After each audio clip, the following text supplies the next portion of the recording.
Hello' নমস্কাৰ। আপোনালোকে জানে যে মই আজি কোকৰাঝাৰ জিলাৰ কচুগাঁৱত উপস্থিত আছোঁ আৰু আজি এটা বিশেষ জেগাত উপস্থিত আছোঁ যিটো নেকি মা মহামায়া মন্দিৰ।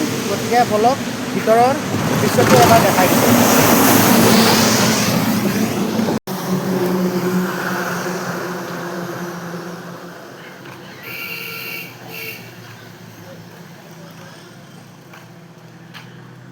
গতিকে আকৌ এবাৰ যোনতে আপোনাৰ বিয়া আৰু পূজা পাতল হৈ থাকে, গতিকে চাই লওঁ বলক। আকৌ এবাৰ ধুনীয়াকৈ দেখাই দিছোঁ। এইটো মা মহামায়াৰ মেইন মন্দিৰ, চাই লওক।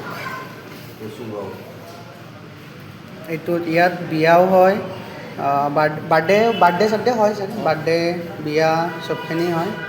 গতিকে এইটো মেইন মন্দিৰটো মা মহামায়াৰ।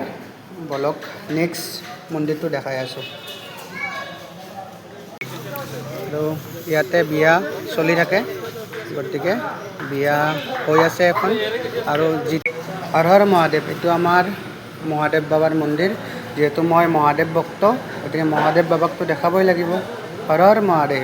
এবাৰ কমেণ্টত হৰ হৰ মহাদেৱ লিখিবলৈ নাপাহৰিব। ট্ৰিম জয় শ্ৰীৰাম লিখিবলৈ নাপাহৰিব।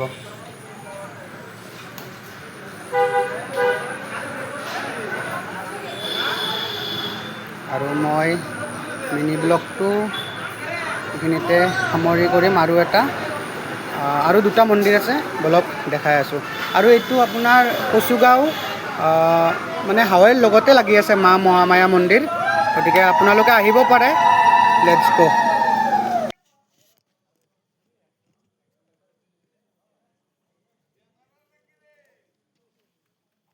আৰু এইটো আমাৰ মা মনসা মাৰ মন্দিৰ।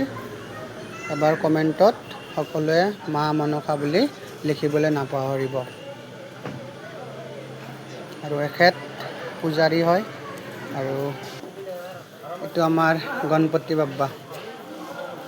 এবাৰ কমেণ্টত জয় বাপ্পা কি গণপতি বাপ্পা লিখিবলৈ নাপাহৰিব। গতিকে আজি মোৰ মিনি ব্লগটো ইমানখিনিতে সামৰিছোঁ। জয় আই অসম, হৰ হৰ মহাদেৱ।